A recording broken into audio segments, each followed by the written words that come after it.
Kita hari-hari menuju ke syurga ke menuju ke neraka? Allah Allah, saya tidak tahu. Saya tanya. Itu soalan pertama. Kita kata wajib.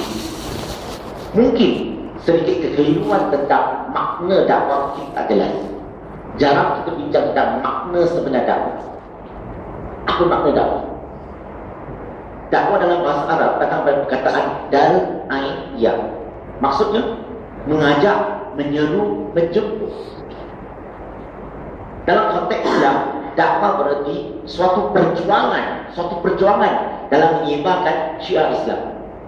Dalam erti kata lain, dakwah maksudnya menyampaikan risalah Islam ini kepada orang bukan Islam, menyampaikan Quran dan Sunnah Nabi Muhammad SAW kepada orang bukan Islam, sambil itu ajak mereka, jemput mereka, menyeru mereka supaya memeluk agama Islam. Itu maksudnya dakwah. Kita hanya menjemput orang di luar masuk ke dalam. Kita tak jemput orang dalam masuk ke dalam. Adik, masuk dalam? Masuk. Tak dah masuk kan? Dah masuk kan? Tak payah masuk lagi kan? Sudah kat dalam dah. Maksudnya dakwah ni, bila perkataan dakwah ni gunakan, saya lebih suka tuju perkataan dakwah ni kepada orang yang belum Islam, orang yang di luar Islam. Kita mengajak mereka, menjemput mereka, menyeru mereka supaya memeluk agama Islam. Saya lebih suka menggunakan dakwah bila tuju kepada orang bukan Islam. Kalau sesama orang Islam, saya lebih suka menggunakan perkataan Islam. Macam dulu, Jemaah Islah Malaysia. Islam maksudnya apa? Dalam terminologi Islam, Islam berarti memperbaiki, memperbetulkan, meningkatkan ilmu pengetahuan sesama orang Islam. Tadi wajibi sebut apa? Dalam ikram ada satu program yang kita meningkatkan ilmu orang Islam. Betul tak? Untuk remaja dan sebagainya. Itu Islam. Dakwah Islam. Sengaja saya asingkan perkataan ini. Kalau kita nak gunakan dakwah kepada orang bukan Islam, dakwah sesama orang Islam pun boleh, tak salah. Dakwah luaran, dakwah dalaman pun boleh, tak salah. Teruskan. Apa-apa terminologi tak kisah. Tapi untuk malam ni, untuk perbincangan malam ni, boleh tak kita kekalkan dakwah kepada orang bukan Islam, Islam sesama orang Islam? Boleh ke? Just untuk 1-2 jam je. Tujuan saya asingkan perkataan ini supaya kita semua di sini malam ni kali pertama dalam hidup kita boleh nilai diri kita. Kita boleh cek diri kita. Setakat ini berapa banyak dakwah yang kita pernah terlibat? Siapa di sini pernah berdakwah secara terus-menerus kepada orang bukan Islam? Sering kali buat dakwah. Siapa pernah buat? Orang sini banyak merendah diri. Kalau saya tanya siapa di sini pernah pergi buat Islam, keluar, pergi ajak orang marepit, orang yang lepak, orang yang tak pergi masjid punya, orang yang pakai saksi punya, ajak mereka datang ke masjid. Siapa pernah? Saya tak nak ajak orang yang datang masjid, tak guna. Dia sudah datang, hari-hari dia datang, ajak dia datang, tak guna. Itu bukan Islam. Islam ajak orang yang jauh kembali supaya kita nak meningkatkan ilmu dia, biar dia faham Islam, tarbiyah dia dan sebagainya. Islam kita buat tak? Biasa buat angkat tangan. Orang di sini banyak merendah diri. Dia memang banyak buat dakwah, banyak buat Islam. Betul. Kenapa saya asingkan perkataan? Supaya kita dapat nilai kita. Setakat ini apa yang kita pernah buat? Nabi Muhammad SAW buat dakwah tak kepada orang bukan Islam? Buat Islam tak sesama orang Islam? Nabi ada perintahkan tak kita buat dakwah? Ada ke tak ada? Banyak hadis kalau kita nak bincang.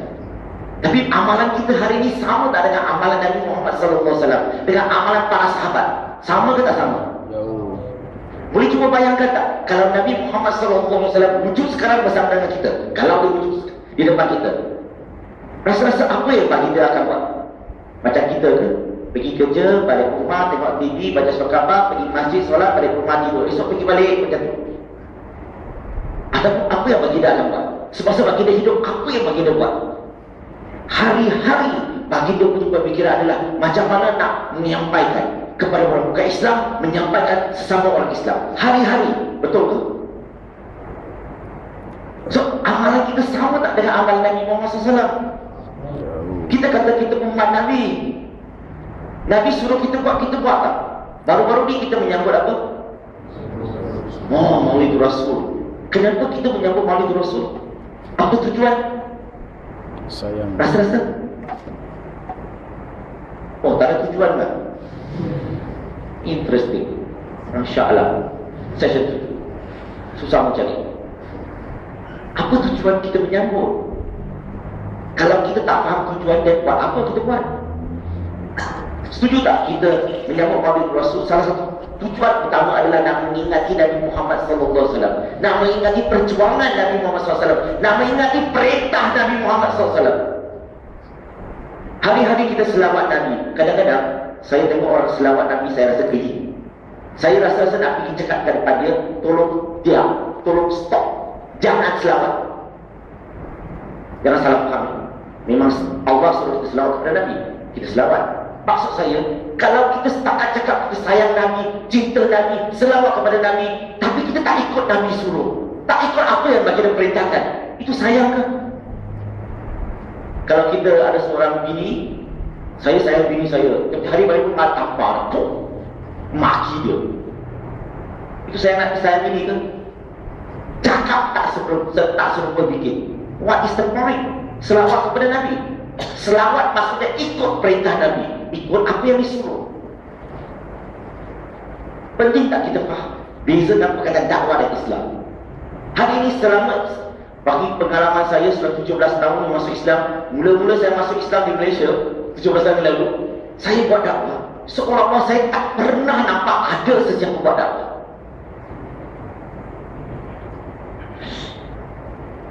Salah satu sunnah, tahu sunnah Nabi Muhammad SAW yang paling utama apa?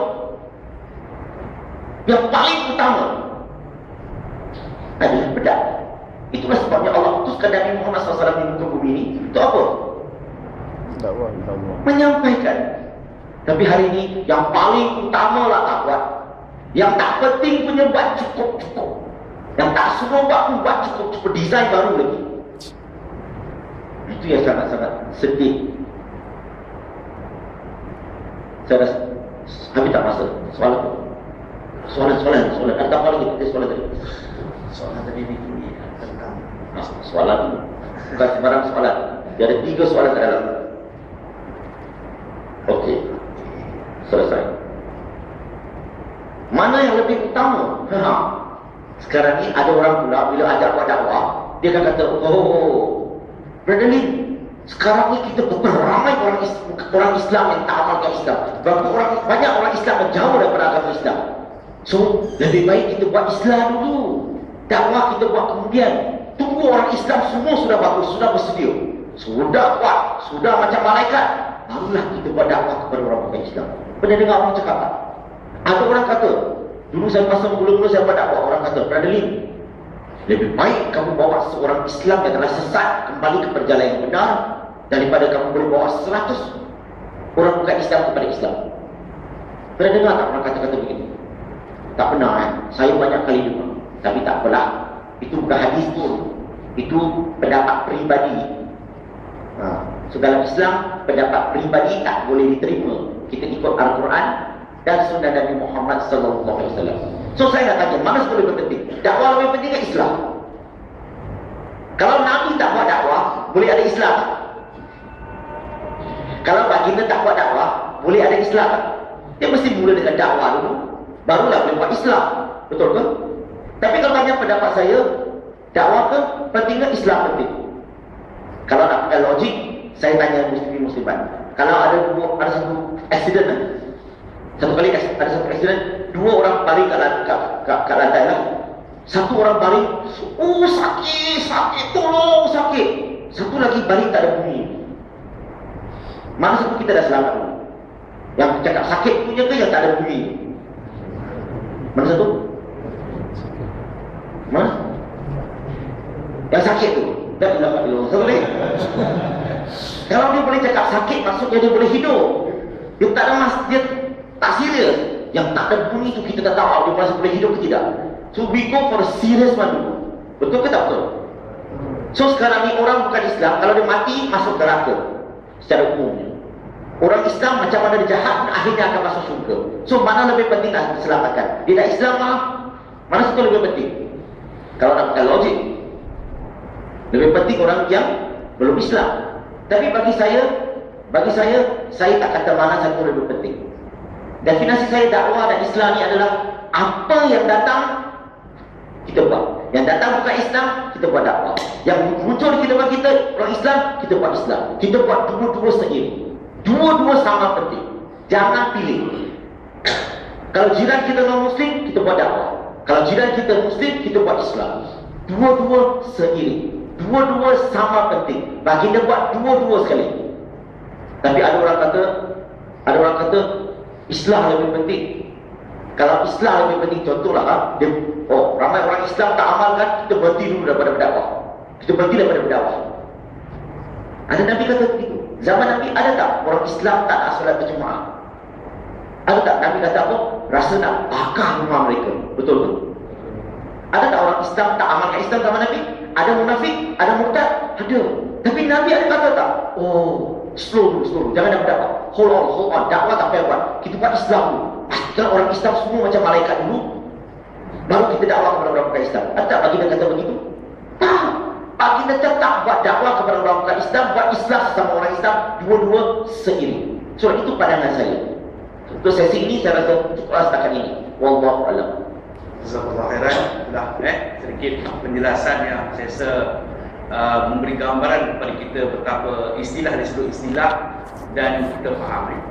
Saya masa kecil-kecil selalu tetapi adakah ungkapan sayang Allah, sayang Nabi ini setakat nasyid, setakat selawat, setakat berarab? Itu persoalan yang tadi telah diutarakan oleh sahabat kita. Kita lihat bagaimana apabila Rasulullah SAW telah menerima wahyu yang pertama. Antara perkara yang pertama beliau pergi ke hadapan dikumpulkan, wahai manusia sekalian, aku ingin, kalau seandainya aku katakan di belakang bukit ini ada musuh, percaya tak kamu? Semua percaya. Dan mereka memang mengenali beliau sebagai Al-Amin. Hari ini aku ingin mengajak tuan-tuan semua, marilah selamatkan diri kamu daripada api neraka. Dia seru. Maknanya dakwah, dia nak selamatkan. Tapi dalam keadaan ini memang akan ada tiga manusia. Satu buat deri, dia tak kisah. Satu tu dia ambil peduli, satu tu pula dia menentang. Ini biasa, tiga jenis ini kita akan jumpa. Jadi tuan-tuan dan puan-puan rahmati Allah SWT, bila terima je wahyu, Rasulullah SAW sudah melaksanakan dakwah, ya, menyeru manusia, sahabat-sahabat. Jadi kita untuk memberi gambaran kepada kita untuk lebih detail lagi, bagaimanakah ni, saya mohon kepada ahli panel yang kedua tentang jenis-jenis dakwah dan bagaimana untuk melakukannya bagi setiap Muslim. Silakan. Bismillah, alhamdulillah, inna hamdulillah, nahmaduhu wa nasta'inuhu wa nastaghfiruh wa na'udzu billahi min syururi anfusina wa min sayyiati a'malina, may yahdihillahu fala mudilla lahu wa may yudlil fala hadiya lahu. Asyhadu an la ilaha illallah wahdahu la syarika lahu wa asyhadu anna Muhammadan abduhu wa rasuluh. Amma ba'du. Rabbi shrah li sadri wa yassir li amri wa hlul 'uqdatam min lisani yafqahu qawli. Assalamualaikum warahmatullahi wabarakatuh. Alhamdulillah, maka saya terus tak perlu nak perkenalan apa lagi dah, sebab memandangkan moderator pun telah memperkenalkan. Maka mungkin terus kepada soalan yang diajukan tadi, iaitu jenis-jenis dakwah. Tapi sebelum pergi kepada jenis-jenis dakwah, haruslah saya kongsikan kepada tuan-tuan dan puan-puan muslimin dan muslimat yang dirahmati oleh Allah Subhanahu Wa Taala bahawa dalam apabila kita berdakwah ini, setuju tak kalau saya katakan bahawa apabila kita melafazkan kalimah la ilaha illallah Muhammad Rasulullah, maka secara automatiknya kita semua ni adalah dai, kita semua ni adalah pendakwah. Setuju tak? Setuju? Okey, baik. Jadi apabila kita kata setuju, maka kita harus dilihat di sini bahawa tergalas di atas bahu kita suatu tanggungjawab untuk melaksanakan, untuk menyeru, untuk menjemput manusia ke Islam dan bukan untuk mengislamkan mereka. Dan yang paling penting apabila kita melakukan dakwah, okey, adalah kita melakukan mengikut kemampuan kita. Bukannya kita kata, oh, saya mesti menghafal Bible, saya mesti menghafal Quran, saya mesti menghafal berapa ribu hadis dengan matan, dengan sanad dia. Tak. Tugas-tugas dakwah ini, tuan-tuan dan puan-puan, setuju kalau saya kata bukan sahaja tugas mufti, ustaz, ustazah, tetapi tugas kita semua. Jadi mengikut kemampuan kita. Jadi yang paling okey, dan ramai juga yang beranggapan bahawa apabila dakwah mestilah sesuatu yang dimulai dengan lisan. Itu salah satu cabang. Tetapi salah satu yang paling mudah untuk kita praktik, untuk kita laksanakan. Saya tidak mau berikan sesuatu yang terlalu free, yang tidak mampu dilaksanakan. Sebab saya percaya dakwah ni adalah mudah, sesiapa pun sahaja mampu melakukannya. Saya teringat kali pertama saya mula memberikan latihan dan ceramah. Selepas habis ceramah tersebut, datang seorang pun umur 9 tahun berkata dengan saya, "Abang, boleh tak saya nak ajak kawan saya yang umur 9 tahun India masuk Islam?" Selepas dengar ceramah tu, dia nak dakwah. Maksud ini tuan-tuan dan puan, semua kita boleh melakukannya. Jadi yang pertama yang boleh kita lakukannya adalah dakwah bilhal. Akhlak kita, lalu kita akhlak kita seharian. Lihat bagaimana mudahnya para musyrikin di Mekah dan di Madinah menerima Nabi Muhammad SAW. Kerana sebelum baginda diangkat, dilantik sebagai rasul pada umur 4 tahun pun, baginda telah dikenali sebagai, sebagaimana yang dikatakan oleh moderator Cikgu Kamarul Zaman, sebagai Al-Amin, yang dipercayai. Okay? Yang seseorang yang boleh dipercayai. Maka, dan saya Alhamdulillah, saya dapat melihat bahawa masyarakat Islam, terutamanya masyarakat Melayu yang berbentuk majoriti Islam di Malaysia, telah mempunyai kepribadian yang sangat bagus. Contoh, masyarakat Melayu di Malaysia yang Islam ni suka senyum, ya. Sebab banyak orang bukan Islam tertarik dengan perempuan-perempuan Melayu suka senyum kan, manis. Siapa bilang gadis Melayu tak menawan kan? Okey, senyum. Lepas tu peramah, okey, melaksanakan, dan satu lagi menjaga kebersihan kita, menjaga tutup kita, menepati janji. Janji ditepati. Okey, ini adalah rosak sikit. Okey, dari segi akhlak kita, menjaga penampilan diri kita. Apabila lihat hari ini, setuju tak kalau saya kata, adakah orang bukan Islam ini melihat Islam pada sumber dia ataupun pada penganutnya? Mereka melihat pada penganutnya. Maka sebenarnya tuan-tuan dan puan-puan, tergalas di atas bahu kita adalah bahawa kita adalah wakil daripada Islam. Mereka tidak melihat sebagai individu. Beginilah peliknya dunia. Ya, apabila datang kepada Islam, maka semuanya akan, kalau seorang Islam yang melakukannya, maka akan dikatakan Islam. Maka di atas kita tuan-tuan dan puan-puan, jangan melihat, jangan mengharapkan akhlak orang lagi teruk, aku okey je. Right? Tuan-tuan dan puan, Allah Subhanahu Wa Taala tidak tanya kepada kita apa yang mereka di masa sana telah lakukan, tetapi insya-Allah yang pastinya Allah Subhanahu Wa Taala akan bertanya kepada kita apa yang telah kita lakukan. Dan jangan mengharapkan perubahan daripada orang lain untuk diri kita mula berubah, untuk berakhlak. Kerana ini adalah langkah dakwah yang mudah dan paling utama. Kerana dengan akhlak yang baik, mudah untuk sesiapa mendampingi kita. Hatta kita mempunyai akhlak yang baik, sentiasa senyum, nampak kucing pun akan dekat dengan kita. Kalau tengok kita berlari, na'udzubillah, memang perlu kita fikir-fikirkan. Ya. Jadi saya nak yang tentang dakwah bilhal ni ialah kita mengharapkan perubahan orang. Bahan bermula. Sebab tu saya suka satu quote daripada Ar-Rumi. Dia kata dalam bahasa Inggeris, dia kata, "Yesterday I was clever, so I thought to change the world. But today I am wise, so I'm going to change myself." So, perubahan bermula dari diri kita, start dengan dakwah bilhal. Ini yang pertama. Maka yang kedua, kita ada dakwah bilmal. Dan juga kita boleh masukkan dalam dakwah bilmal ini ialah dakwah bil kitab. Macam mana dakwah bilmal ini tuan-tuan dan puan-puan? Melalui sumbangan, bantuan kewangan kepada badan-badan dakwah, kepada individu bukan Islam dan sebagainya. Kerana tuan-tuan dan puan-puan, kita kena melihat dari segi bentuk keutamaan, mana yang lebih utama. Jiran kita dalam kesempitan, takkan kita tak terus bawa masuk Islam dulu baru saya tolong bawa. Tak gitu. Hatta ingat tak wanita Yahudi yang selalu buang sampah kat depan rumah Nabi tu?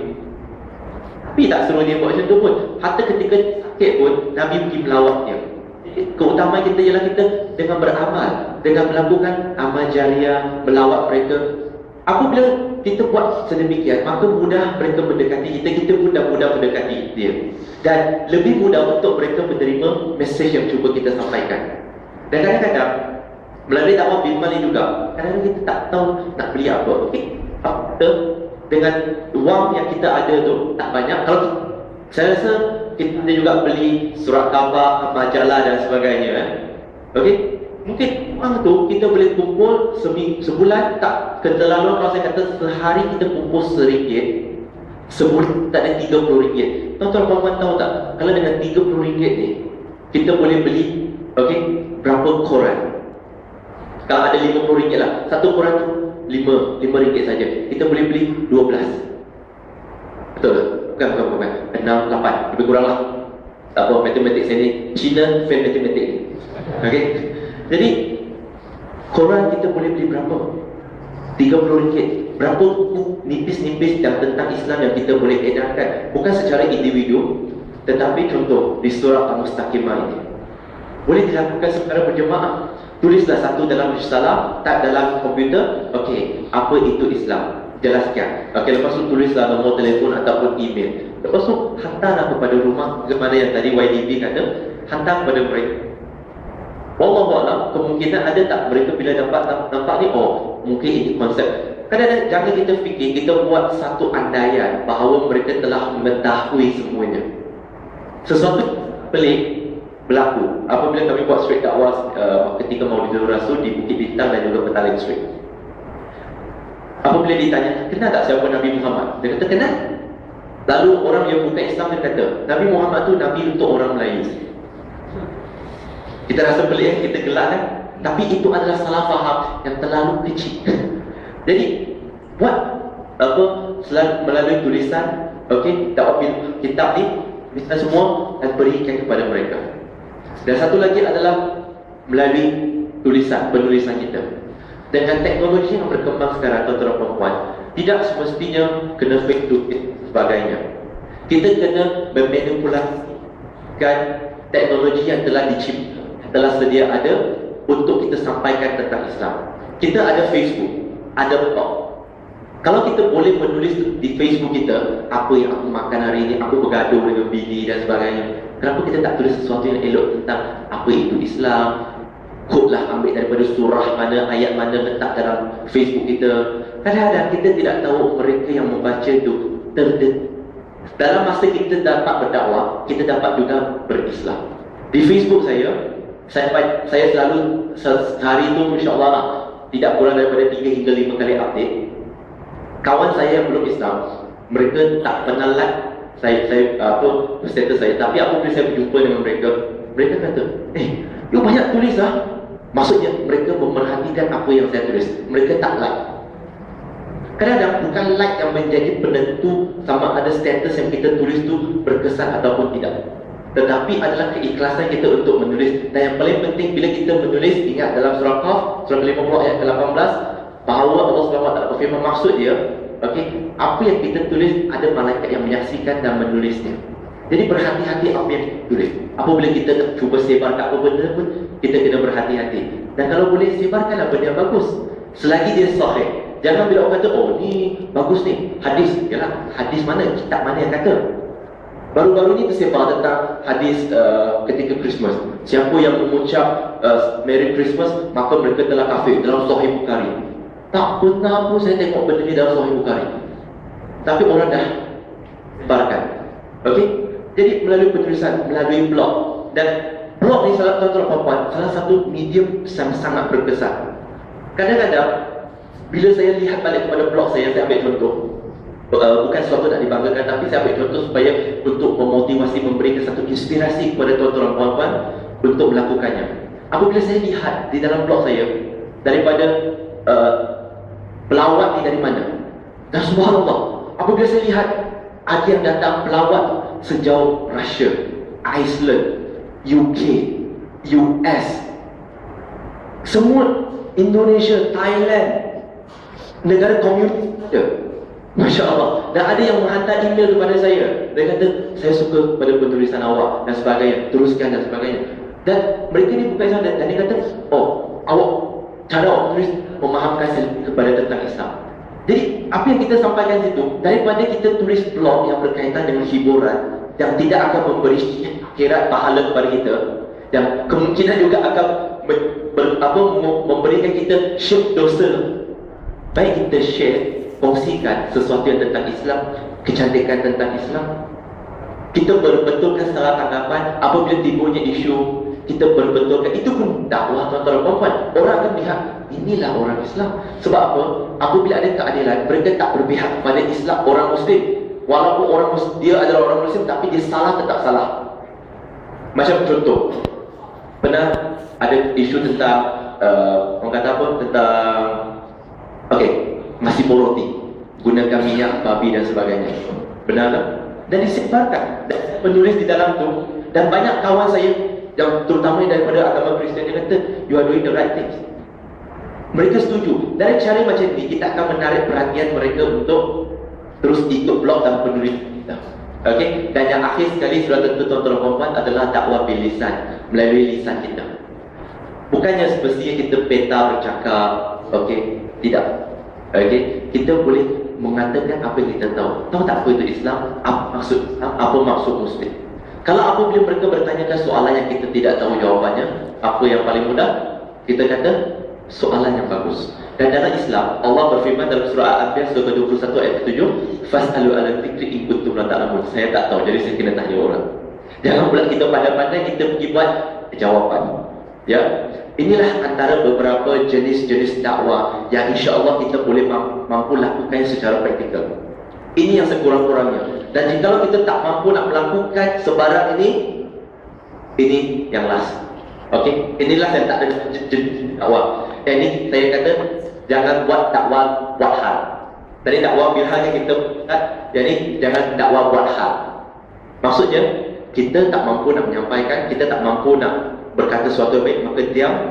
Okey, tunjukkan akhlak yang baik, itu pun cukup.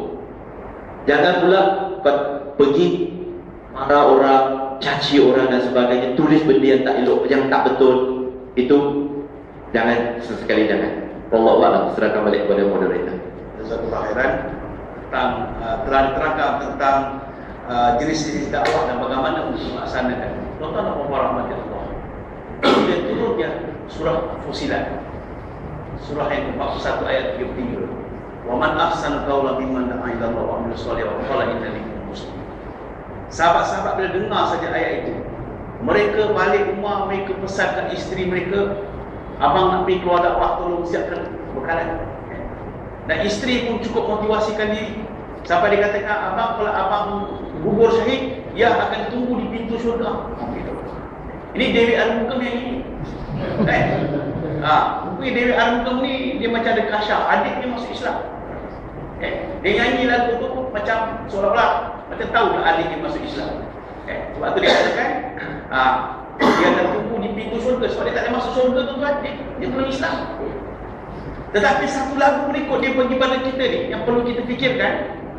Kerana kau masih di sini, kerana umat-umat Islam masih tidak membuat dakwah kepada aku dan rakan-rakan kami masih tinggal sebagai orang-orang musyrik yang mana mereka akan dakwah kepada kita. Bersama-sama ini diedarkan orang sukarelawan dakwah. Sign up tuan-tuan, insya-Allah. Mudah-mudahan esok kita ada alasan untuk memberikan kepada Allah setidak-tidaknya, ya Allah, aku ingin menjadi sukarelawan dakwah. Esok aku nak buat dakwah ikut kemampuan aku, insya-Allah. Tuan-tuan dirahmati Allah Subhanahu wa taala. Kita perlu ada rasa dari segi makrifah, dari segi pengetahuan kita dah tahu dakwah itu wajib. Ya. Dari sudut suluknya, dari sudut perbuatannya itu kita rasa ada yang buat, ada yang tak ada buat. Kalau bolehlah kita nak merasakan satu peringkat yang duduk satu flat dengan aku, jiran sebelah aku ni, kalau boleh ada wujudan, kita ada perasaan, kesianlah putus Sami, kesianlah Acor ni, kalau aku tak laksanakan dakwah dengan ini Allah tak dapat hidayah, di manalah nasibnya di akhirat. Kita perlu ada rasa sifat macam itu. Jadi insya-Allah untuk kita nak mendekati 6 Muslim ini, kita perlu juga tahu tentang cara dan adab-adabnya. Mungkin saya kembalikan kepada Saudara Firdaus untuk memberitahu, insya-Allah saya yakin ramai yang akan turun dakwah esok dan sebagainya, insya-Allah. Jadi boleh berikan sedikit cara dan adab-adab untuk berdakwah, dan mungkin dalam masa 10 minit ini supaya kita ada peluang untuk beri soal jawab. Bismillah, Alhamdulillah. Cut short pula time. 15 minit jadi 10 minit. Okey, tak apa, insya-Allah. Okey, baik. Ada beberapa prinsip yang harus kita ikuti apabila kita berdakwah. Okey, yang pertama sebagaimana firman Allah di dalam surah Ali Imran surah ketiga ayat ke-64, ya ahli kitab, marilah kita datanglah kepada kesamaan, sembahlah Tuhan yang sama. Kita cari persamaan. Yang pertama, okey, cari persamaan. Bukannya apabila kita berjumpa dengan rakan kita, lu punya Tuhan lain, wah punya Tuhan lain, lu ini macam, wah ini macam. Maksudnya kita start dengan pertengkaran. Okey, jangan. Cari persamaan. Saya bagi beberapa contoh. Okey, baru-baru ni kita ada isu kalimah Allah kan. Macam mana kita nak berdakwah dengan kawan-kawan kita yang Kristian? Maka senang aja. Cakap dengan dia. Okey, Allah, you want to use? No problem. Boleh. Okey, mari kita lihat apa maksud dalam kitab kamu, dalam kitab Old Testament. Yang kita Old Testament, Perjanjian Lama, dalam Deuteronomy chapter number 6 verse number 4, dikata, dan juga Mark chapter number 12, dikatakan bahawa, Hear O Israel, our Lord, our God is one. Wahai dengarlah Israel, bahawa Tuhan kita Allah yang Maha Esa. Dalam terjemahan bahasa Melayu dia adalah Maha Esa. Tahu tak Maha Esa maksud dia apa? Jadi sebab tu, mari kita sembah Tuhan yang satu je, yang Esa. Faham tak kita cari persamaan dari bentuk ni? Bukan yang kita bentuk, you tak boleh pakai. Sebab tu orang Saleh dia akan kata crisis hero. Dalam crisis macam ni, testing. Okey, dalam krisis macam ni akan lahirlah peluang untuk kita berdakwah. Kita gunakan kesempatan ni kita untuk berdakwah kepada mereka. Kalau dengan masyarakat Cina pula, macam mana? Okey, dengan masyarakat Cina cakap, okey, beragama. Mungkin kita tanya, okey, kita kena pasti apa agama dia dulu. Jangan kita buat assumption semua Cina ni Kristian. Tidak. Okey? Dan juga dalam Malaysia, kita memang dalam perlembagaan Melayu Islam. Tetapi saya banyak juga kawan yang Melayu tapi atheist. Dia bukan Kristian, dia tak percaya Tuhan. Okey? So, kita tanya, kalau misal kata dia beragama Buddha, cakap, betul tak dalam agama Buddha kamu percaya kepada 5 precept? Yang pertama, tak boleh membunuh, tak boleh menipu, tak boleh berjudi, tak boleh berbohong, tak boleh berzina. Kadang-kadang mereka pun tak tahu. Sebab mereka tak baca. Ya, mereka pun tak baca kitab. Jadi mereka mungkin dia lakut. Okey, ini yang paling basic. Cakap, saya setuju. Sebab dalam Islam pun kita tak boleh membunuh. Sebab Allah Subhanahu Wa Taala berfirman dalam surah Al-Maidah surah ke-5 ayat 32, kalau kamu bunuh satu jiwa, maksudnya kamu telah membunuh seluruh manusia. Kalau kamu selamatkan satu jiwa, kamu seolah-olah menyelamatkan semua manusia. Tengok, sama. Bagus ajaran ni. Sebab tu kita cari nilai persamaan yang baik. Kalau macam mana pula dengan masyarakat India? Okey, secara umumnya masyarakat India di Malaysia tak banyak yang membaca kitab. Betul tak, cikgu? Dia ni pakar, dia guru saya. Dua-dua ni guru saya. Dia guru saya untuk agama Hindu. Okey? Jadi walaupun dia bukan Hindu, jangan salah faham guru dalam agama Hindu lah kan. Okey? Bisa kata dalam Chandogya Upanishad, kita cakap dengan mereka, ada mereka tulis nombor 6 bab nombor 2 ayat yang pertama, Ewa Widya. Maksud dia, okey, Tuhan itu satu, tiada yang kedua. Betul lah, kita dalam Islam pun Qul Allahu Ahad, sama. Mari kita sembah Tuhan yang satu. Maksudnya kita mencari persamaan, nilai persamaan supaya mereka mudah open mind. Sebab tu kita gunakan pendekatan untuk menarik mereka supaya fikir bukan tentang agama dan jangan ingat dalam hati kita ada sesuatu yang dinamakan sensitivity agama. Kalau kita tak bincang untuk memahami tentang agama mereka dan mereka tak bincang tentang agama kita, bila sensitivity ini pun tak akan hilang. Bukannya secara bersabar saja. Kadang-kadang kesabaran ada limit, tetapi melalui pemahaman insya-Allah kita boleh mudah hidup bertoleransi, cari persamaan. Okey, yang kedua, kaedah yang kedua. Allah Subhanahu wa taala berfirman dalam surah An-Nahl surah ke-16 ayat 125. Okey, serulah manusia ke jalan Tuhanmu dengan jalan hikmah. Dengan jalan hikmah. Dan hikmah ni tuan-tuan dan puan, Allah Subhanahu wa taala juga berfirman dalam surah Al-Ankabut ayat surah ke-29 ayat ke-46. Allah bagi peringatan kepada kita, jikalau kita tidak mampu berdakwah dan berhikmah, jangan buat dakwah. Hikmah ni tuan-tuan dan puan, bukannya kata dengan lemah lembut dan sebagainya. Definisi hikmah yang kita nak gunakan di sini untuk pemahaman kita adalah, hikmah adalah menggunakan perkataan ataupun perbuatan yang sesuai mengikut tempat masanya. Kalau perlu ketika keadaan itu kita perlu satu bisa kata satu stand, kita kata tidak, kita kena kuat. Bukannya kita nak marah, tetapi kita nak bagi tahu dia tidak. Kalau kita tidak, mungkin terlalu lembut, maka pendekatan itu dia akan berbeza mengikut. Kalau sesama Melayu dengan Melayu, dia akan cakap slow. Cuba kalau cakap dengan Negro, orang Afrika, dia tak cakap slow, dia cakap kuat. Takkanlah dengan dia wah, dia tak cakap. So kita ikut gaya dia lah supaya kita rasa selesa. Okey, gunakan hikmah dalam berdakwah. Dan ada adab apabila kita berdakwah, tuan-tuan, untuk menjadi seorang pendakwah yang baik adalah jadi seorang pendengar yang baik. Bukannya apabila madu kita nak, orang yang kita nak dakwah tu nak cakap tak, saya tak setuju. Lihatlah tuan-tuan dan puan, bacalah dalam kitab hadis mana sekalipun, jarang bagi Sallallahu Alaihi Wasallam apabila ada orang sedang bercakap, dia akan berhentikan mereka, akan masuk. Tidak macam kita kan, orang kita kan suka bila orang sedang cakap kita tak setuju, tak, apa orang cakap betul, orang tak boleh cakap. Sedangkan kalau Arab Badui itu dia masuk dalam masjid tu kencing, Nabi kata biar dia habis dulu. Sahabat nak pergi pukul dia. Tengok hikmah yang bagi dia gunakan, dia tahu tempat dan masa yang sesuai. Dan ada adab lagi dia jelas. Okey, jangan kita bertanyakan soalan yang terlalu sukar untuk mereka jawab. Memang kita nak cari persamaan. Kadang soalan yang mereka tak dapat jawab, you tahu tak dalam kitab you? Masalahnya kebanyakan agama-agama lain, penganut-penganut agama lain di Indonesia, okey, mereka tak pernah baca kitab dalam mereka. Kalau Cina mungkin mereka baca kitab nombor lah, yang beli Toto tu kan? Tahu Toto apa? Tahu tak Toto tu apa? Toto tu maksud dia tipu orang tak ada otak. Ramai beratur. Tengok scan kosong lah. Okey, jadi menangkan saya nak bagi kongsikan beberapa tips sebenarnya dengan tahun baru Cina minggu depan. Okey, minggu depan tahun baru Cina, apabila kita nak melawat dengan kawan kita yang bangsa Cina ni, first pakaian kita.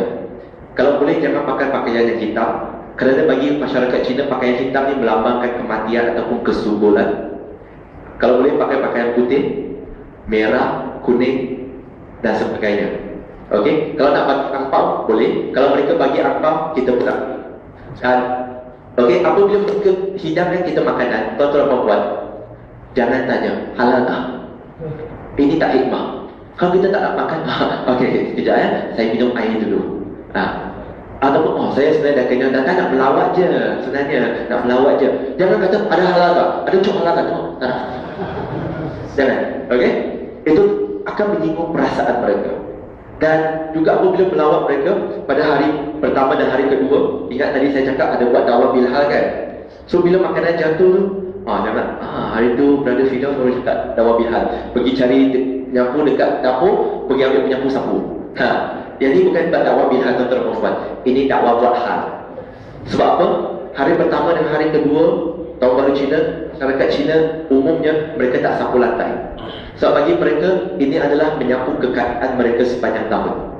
Dan apabila bercerita dengan mereka, jangan bagi tahu walaupun kita dah hadiri pengebumian jenazah dan sebagainya, bagi tahu semalam baru saya pergi ada orang mati. Jangan cerita tentang kematian, jangan cerita tentang kemalangan dan sebagainya. Itu tarak. Kalau boleh cerita santai-santai, bina ukhuwah dan sebagainya. Itulah adab-adab yang boleh, mungkin insyaAllah sedikit persediaan yang boleh kita hadapi untuk tahun baru Cina minggu depan. Kalau nak bagi angpau, jangan lupa saya ya. Okey, Allahuakbar. Berarti boleh dapat angpau kena kahwin? Kalau dia nak bagi, salahnya rezeki jangan ditolak. Tuan-tuan dan puan rahmati Allah SWT, ini antara pamphlet-pamphlet bahan-bahan, dan insyaAllah kami IDT pun sedang mengeluarkan bahan-bahan kita edaran kepada non-Muslim. Dan sebenarnya insyaAllah seperti saya katakan, dakwah iman dengan sumbangan-sumbangan kita, walaupun mungkin dalam lingkungan RM1 contohnya, tapi bayangkan bahawa dengan pelaburan itu, seandainya dengan izin Allah SWT manusia itu mendapat hidayah, Masya Allah, pelaburan kita. Dan di luar sana juga ada tahun dakwah untuk Islam, untuk non-Muslim, untuk kebajikan saudara baru di BJT. Bolehlah tuan-tuan, kalau ada sikit-sikit, bolehlah memberi untuk kepentingan dakwah. Seterusnya insyaAllah, saya ingin ajukan kepada sahabat saya, ahli panel yang kedua, walaupun saya tahu 10 minit ini tidak adil bagi beliau untuk menerangkan satu pokok yang penting, tetapi sebagai satu motivasi. Sebab insyaAllah saya yakin bahawa bukan habis kat forum ini saja. Saya rasa ramai ni kita boleh buat IDP dengan mereka insyaAllah. Boleh tak Brother kongsikan apakah soalan-soalan penting yang biasanya non-Muslim bertanya? Silakan. Alhamdulillah. Soalan-soalan non-Muslim tanya terlalu banyak. Kalau saya cakap biasanya acara bincang 12 jam pun tak habis. Untuk yang nak dengar lebih, boleh pergi YouTube ke, tekan nama saya, boleh dengar pada YouTube. Di malam ni saya akan terangkan sedikit saja yang penting, yang core, yang sering kali buat orang tu masuk Islam atau tak jadi masuk Islam, yang core. Okey? Dan kita ada 4 kategori lah. Saya pecahkan kepada 4 kategori orang bukan Islam. Kita ada orang bukan Islam yang sangat benci terhadap agama Islam. Kenapa dia benci? Ada banyak sebab. Tak nak bincang kenapa dia benci. Seorang yang benci terhadap Islam, soalan-soalan yang biasa mereka tanya apa jenis? Soalan yang mereka tanya adalah, Islam tu agama kaloris. Islam agama yang mundur. Islam agama yang miskin.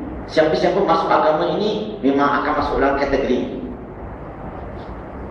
Kita ada orang Islam yang dia bukan anti, hanya tak suka kepada agama ini.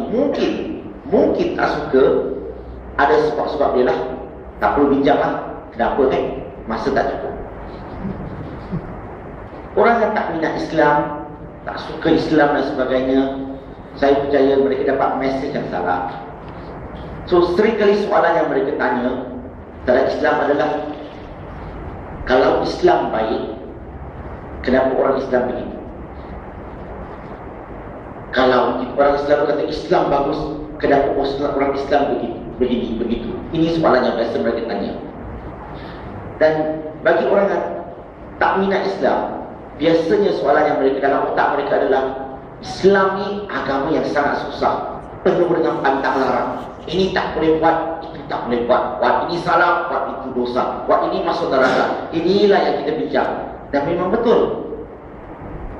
Semalam solat Jumaat, kat tempat saya, masjid saya, ceramah mula saja musuh Islam. Kita mesti mau mempertahankan agama kita. You musuh, you buat cerita, you cakap sendiri, mau pertahankan, kita mesti mau berjuang. Kita mesti. Kalau orang bukan Islam dengar ceramah macam ni, apa lah tak ada? Agama Islam tak ada lain. Asyik orang dia jadi musuh dia. Macam orang bukan Islam tak ada kerja lain. Nak asyik nak cari hal dengan orang Islam. Ini orang yang tak peduli, tak minat Islam. Satu kategori lagi, orang yang dia bukan minat, tapi kerana cinta. Kerana suka kepada lelaki Melayu ke perempuan Melayu. Ini penyakit dipanggil cinta, penyakit cinta. Pantun berkeras, bila cinta itu sudah melekat, baik kucing rasa coklat. So orang macam ni lah yang dia nak masuk Islam semata-mata bukan dia suka Islam, sebab dia nak kahwin perempuan Melayu. Ini kes yang paling banyak sekali saya uruskan. Paling banyak. Golongan ini, soalan yang biasa ditanya adalah tentang isu nama. Anak dia, kalau anak dia jadi apa? Dia akan tanya begitu. Harta dia macam mana? Harta yang dia contohnya saya masuk Islam. Kalau saya mati, mak bapak saya dapat harta tak yang bukan Islam? Adik-beradik dapat tak? Tak tahu jawapan? Tak tahu jawapan? Ini key. Kalau kita tak boleh jawab, memang susah mereka nak masuk. Ada satu lagi. Dia kata, kenapa hanya orang Islam saja masuk syurga? Bukan Islam macam mana? Kita kata neraka. Betul tak? So dia kata, mana keadilannya? Mana keadilan? Kenapa agama ni begini? Kenapa hanya orang Islam syurga, bukan Islam neraka? Dan kebanyakan orang bukan Islam, dia tak pilih lahir dalam keluarga bukan Islam. Dia pun nak juga lahir dalam keluarga Islam, masuk syurga. Tapi itu Allah tidak jadikan begitu. Maksudnya dia salahkan Allah, Allah tidak adil. Dia jadikan 20% saja manusia lahir dalam keluarga Islam, mati masuk syurga. 80% lahir dalam keluarga bukan Islam, mati masuk neraka. Di mana keadilan? Di mana adil? Allah tidak adil. Kalau Allah betul-betul adil, Allah sepatutnya cipta semua manusia lahir dalam keluarga Islam, lepas tu uji mereka tengok siapa yang lebih bertakwa. Itu baru adil. Lahir Islam tak adil. So soalan-soalan macam ni biasanya kalau kita tak dapat jawab dengan meyakinkan, orang itu tak jadi masuk Islam. Satu kategori lagi yang keempat, last adalah missionary. Soalan-soalan missionary ini, mereka kaji Quran, kaji sunnah Nabi Muhammad SAW. Tapi mereka kaji ini bukan cari kebenaran, tetapi cari kesalahan, sesuatu yang mereka rasa tak masuk akal dan sebagainya. Soalan-soalan yang mereka beri ini bukan mudah nak jawab. Dia sentiasa cari kelemahan dalam Quran. Contohnya, mereka tanya, baca surah At-Taubah, surah ke-9 ayat 30. Betul tak dalam Quran kamu sebut? Yang Allah berfirman yang bermaksud ayat ini disebut orang Yahudi panggil Uzair sebagai anak Allah. Pernah baca tak ayat ini? Dan orang Kristian panggil Isa sebagai anak Allah. Ada tak? Dalam ayat ini, orang Kristian, missionary, sering kali gunakan ini untuk membuktikan Quran ini tidak layak. Mana ada orang Yahudi di dunia ini panggil Uzair sebagai anak Allah? Apa yang dicerita dalam Quran? Sesuatu yang tak masuk akal, sesuatu yang tidak wujud, sesuatu yang tidak benar. Macam mana kamu nak kata Quran itu kalau Allah?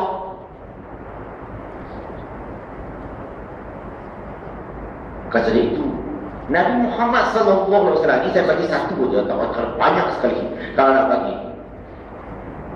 Dia Nabi ke? Dia layak jadi Nabi ke? Dia layak jadi Rasul ke? Ini soalan orang missionary tanya. Kalau tanya kita boleh jawab tak? Kalau dia seorang Nabi, dia seorang Rasul, dia tahu tak jalan yang lurus, jalan yang benar? Tahu atau tak tahu? Nabi tahu ke tak tahu? Tak jawab maksudnya Nabi tak tahu. Tahu ke tak tahu? Ini cara paksa orang jawab. Kalau dia tahu jalan yang lurus, jalan yang benar, kenapa bila dia solat, bila dia doa, dia minta Allah tunjukkan ihdinas siratal mustaqim. Minta Allah tunjukkanlah jalan yang lurus, jalan yang benar. Betul tak dia minta Allah tunjukkan jalan yang lurus, jalan yang benar? Betul? Maksudnya dia tak tahu kan? Maksudnya dia tak tahu kan? Sebab tu tak dia suruh Allah tunjukkan jalan yang lurus, jalan yang benar. Kalau dia seorang Nabi, seorang Rasul, dia tak tahu jalan yang lurus, jalan yang benar, macam mana kamu boleh ikut dia? Beza dengan Nabi Isa alaihissalam. Dalam Gospel of John, chapter 14 verse 6, Nabi Isa alaihissalam sebut dalam Bible, dia kata, I am the way, the truth and the life. Saya adalah jalan, saya adalah kebenaran, dan saya adalah kehidupan. Dia tahu jalan, kebenaran dan kehidupan. Dan tak ada sesiapa boleh masuk syurga melainkan melalui saya. Berarti ini Nabi yang betul. Dia tahu jalan yang lurus, jalan yang benar. Nabi tak tahu. Allah tunjukkanlah jalan yang lurus, jalan yang benar. Macam mana kamu boleh kata dia Nabi? Macam mana kamu boleh panggil dia Rasul kalau dia tak tahu jalan yang lurus dan jalan yang benar? Setakat ini saya bagi satu dua contoh saja. Kita mampu nak jawab tak dengan meyakinkan soalan-soalan ini? Ada macam mana ya? Kalau orang nak masuk Islam, orang minat tanya soalan tentang Islam, apa kita buat? Soalan-soalan ini orang tanya. Macam mana tak selesai? Ini saya bagi yang beberapa. Saya berharap kalau soalan-soalan yang ada, saya tak tahu nak cakap berapa, mungkin 1000 soalan yang sedemikian khusus untuk melatih pendakwah. Kita bagi input, kita ajar cara, teknik, macam mana nak menyampaikan, menjawab, macam mana nak berdialog dan sebagainya. Minat nak ikut kita khusus. InsyaAllah nanti sebelum kita akhiri, saya akan bagi tarikh dan juga masa. Sesiapa yang minat boleh hubungi pegawai-pegawai PERKIM untuk buat pendaftaran. Sebab khusus ni, insyaAllah orang yang tak ikuti semangat. Bila ilmu dah ada, nak turun padang, confident sikit. Ilmu tak ada, nak turun padang, takut sikit. Betul ke? Kalau tak faham, saya bagi contoh. Sahabat, nak tanya sahabat ni bekerja sebagai apa? Bertugas ke berniaga? Bertugas kerja sebagai apa? Kalau tak kisah? Jurutera. Okey. Engineer. Baik. Bila sahabat menjalankan tugas, takut tak jalankan tugas kamu? Tak takut. Kenapa? Sebab kamu ada ilmu. Kamu dah belajar tentang engineering, subjek yang kamu belajar, kamu dah sudah ada input, kamu dah tahu apa yang kamu buat. Bila bagi kamu tugas, kamu buat, kamu takut tak? Tak takut. Sebab ada ilmu. Cikgu, dia mengajar tak, dia takut tak? Dia tak takut. Betul? Sebab dia ada ilmu. So, ilmu penting tak? Penting. So, bila kita datang khusus kita belajar ada ilmu, maka dakwah tu, bila ada ilmu, confidence sudah datang. Bila confidence datang, suggestion saya, ataupun apa nama suggestion, boleh kata apa? Cadangan saya adalah buat dakwah, mula dengan kes yang senang-senang dulu. Jangan pergi street dakwah. Jangan street dakwah. Rumah-rumah tak apa. Tapi saya tak galakkan pergi yang hardcore. Pergi yang senang-senang dulu supaya kita bagi confident. Kita terus pergi hardcore, nanti besok tak nak buat dakwah lagi. Betul-betul. So go for the easier one first, not go for the hardcore. Sebab terus pergi missionary, you KO. Lain kali you sendiri pun keliru. Betul tak? Wallahu a'lam. Jazakallah khairan. Walaupun tuan-tuan dan puan memang kita tak nak memberikan jawapan kepada persoalan-persoalan itu, tapi insya-Allah bila menghadiri kursus kita akan bagi banyak lagi berserta dengan jawapan-jawapan dan sebagainya, insya-Allah. Jadi untuk sekarang ni saya membuka kepada audiens ni untuk kemukakan soalan-soalan. Mungkin kita ambil 1-2 soalan dulu. Silakan.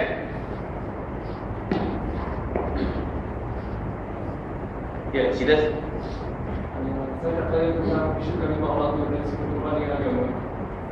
Kenyataan daripada Parti Indonesia, sebenarnya umat Yahudi dan Kristian terlibat ideologi. Soalan saya, adakah ideologi ini merujuk kepada Allah SWT yang kita sembah? Okey. Dan apakah perbezaan antara ideologi dan Yahweh? Okey, ini dia ada sikit pengetahuan. Saya sudah bertanya tu. Okey, satu. Okey, nanti soalan kita kumpulkan. Silakan. Satu soalan lagi. Besok kita nak dakwah. Jadi dia engineer, ada lawyer sendiri, ada mata kan. Dia pun production kan. Jadi kalau bagus. Ini tadi ada statement dari mereka. Ikut kemampuan kita. Jadi kita buka rumah tu, saya rumah kan. Ikut kemampuan kita. Saya tak tahu dia bisa lebih. Macam mana kalau orang yang tadi asas prerequisite kita mesti dekatkan diri antara 4-5 orang ini, dekatkan dengan ilmu. Kalau kamu tak boleh jawab, kami ada lobby. Kita go SD, bukan jawab, go SD. Jadi yang dekat dengan baru boleh cipin, baru boleh. Tapi kita bukan nak lobby, kita nak menerang sahaja. Jadi tadi ada training, kita nak training. Hari ni je, kita tengok. Esok nak bos. Okey. Silakan. Yang answer pun. Nanti kita buka lagi. Kita pergi. Silakan. Yang soalan tu saya berani dulu lah. So saya jawab yang ni. Okey. mengikut kemampuan dan ialah tak ada persediaan dan sebagainya. Sebenarnya tuan-tuan dan puan-puan semua dah ada persediaan dah. Persediaan dia ialah tuan-tuan dan puan-puan tiap-tiap dah telah menjadi Muslim sekian lama.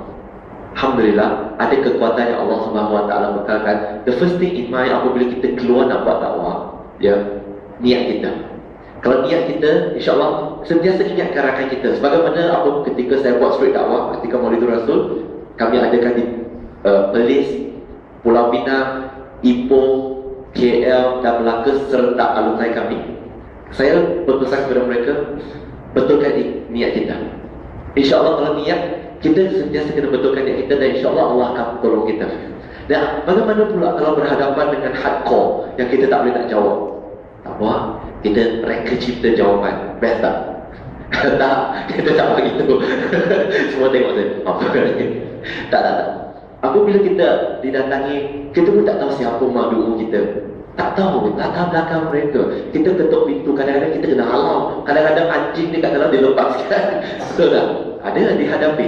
Jadi apabila kita berhadapan dengan situasi sedemikian yang kita tak mampu nak menjawab dan dia tanya soalan yang sangat susah, ingat first thing, adab akhlak kita.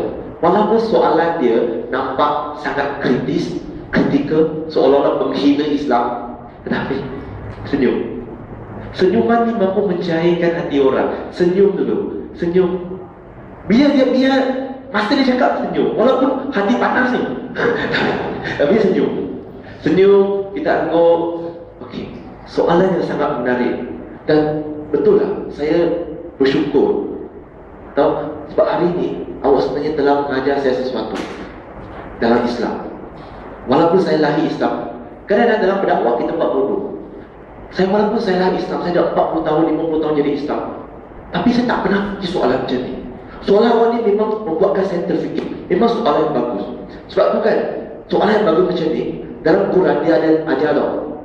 Surah ayat ke-7, Fas'alu ala zikri in kuntum la ta'lamun. Kalau kamu tak tahu, tanyalah orang yang tahu. Dan sebab saya tak tahu, saya kena tanya orang yang tahu.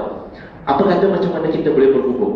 Saya tanya orang tu, lepas tu saya datang balik kepada awak, saya bagi jawapan. Macam serapang dua mata. Kita tak menafikan peluang dan hak dia untuk mendapat jawapan dari kita. Dan yang kedua, kita dapat membina hubungan. Dan tak apa, bila kita balik kepada dia, nah, saya dah dapat jawapan. Okey, next. Sekarang dia bertanya soalan kedua pun kita tak tahu jawapan. Jangan berlaku dan teknik yang sama. Okey, tetapi hubungan tu yang terbina, insya-Allah akan diperpanjangkan dan peluang untuk berdakwah mereka akan rasa lebih mesra. Baik, mereka tanya kita last. Bila mereka dah banyak dah tak tanya, kita tanya. Dah hubungan terbina. Jadi insya-Allah permudahkan, kalau boleh, kalau ada sesiapa yang ada pengalaman tu, maka sekian campurkan satu grup. Dan jangan risau. Kadang-kadang kerisauan kita adalah sangat, kalau dia tanya soalan ekstrim, insya-Allah kebanyakan soalannya yang ditanya adalah soalan yang sangat mudah. Contoh, kahwin empat, okey, kenapa tak boleh makan khinzir, betulkah mau tukar nama, Melayu ke, dan sebagainya. Okey, dan last sekali adalah apabila kita keluar berdakwah, ingat, identiti kita adalah Muslim. Biarlah kita ideologi politik itu, tetapi apabila kita berdakwah, tinggalkan ideologi, tanggalkan baju parti kita. Jangan menjawab mengikut sentimen kepak kita. Itu yang paling penting. Sebab orang bukan Islam dah terlalu keliru dengan politik. Jangan kita pula yang sebagai da'i berdakwah, kita keluar pun kita berdakwah dengan menggunakan identiti politik. Kita pikan. Di akhirat Allah tak tanya, you parti mana? Tak ada. Allah akan tanya, you Muslim, you buat apa? Itu saja. Okey? Wallahu a'lam. Alhamdulillah. Sudah Ustaz jawab, saya rasa alhamdulillah. Okay, saya terus kepada soalan tadi. Kalau tak silap saya ulang soalan balik ya. Padri di Indonesia kata tentang Tuhan mereka namanya dipanggil Elohim. Tapi ada Kristian pula kata, ada padri kata nama dia Yahweh. Betul ke soalan tadi? Okey.